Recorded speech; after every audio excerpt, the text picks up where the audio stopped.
Laura here. I'm here today to do another book review. It's The Chaos of Standing Still by Jessica Brody.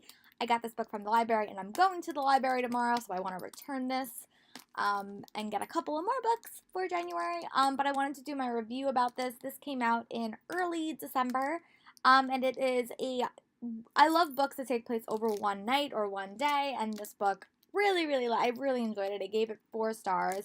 Basically follows this girl named Rin, who is basically, she's trying to get back to her home, and she winds up stranded in Denver because there is a snowstorm of epic proportions, and she has had a very, very rough year. Her best friend passed away almost exactly a year ago, and she is still dealing with grief, and she has a lot of anxiety and depression and maybe some other issues that deal with that.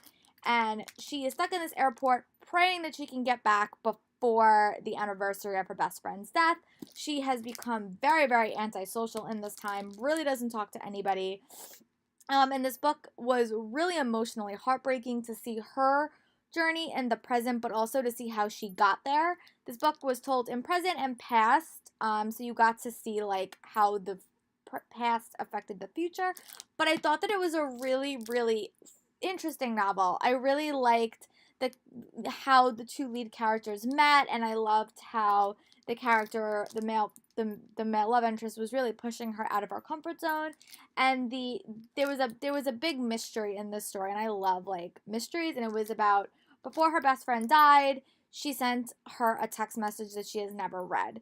And that is like the defining thing in this girl's life, because she thinks reading that will kind of release her friend into the atmosphere and then everything will be over.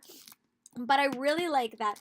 Again, being in her head at times was a little bit like, it felt like it was like, I felt so out of sorts being in her head because she really had a lot going on.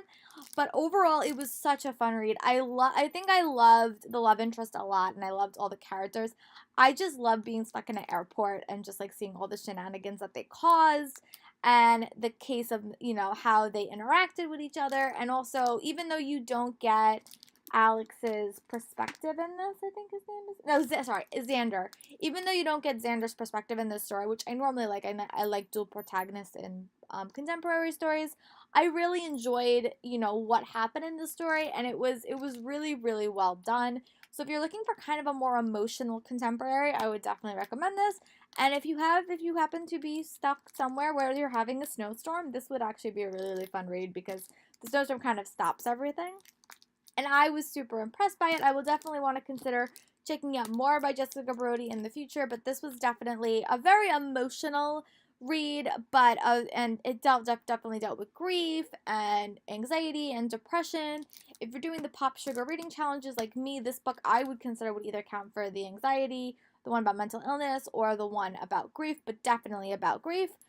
There are some elements in here that I won't spoil that definitely spoke to me as maybe have some types of mental issues, possibly, or maybe it was just the byproduct of grief. But overall, I really liked it, and I would definitely consider reading more by Jessica Brody in the future. But I hope you guys like this video, and I'll talk to you guys later. Bye!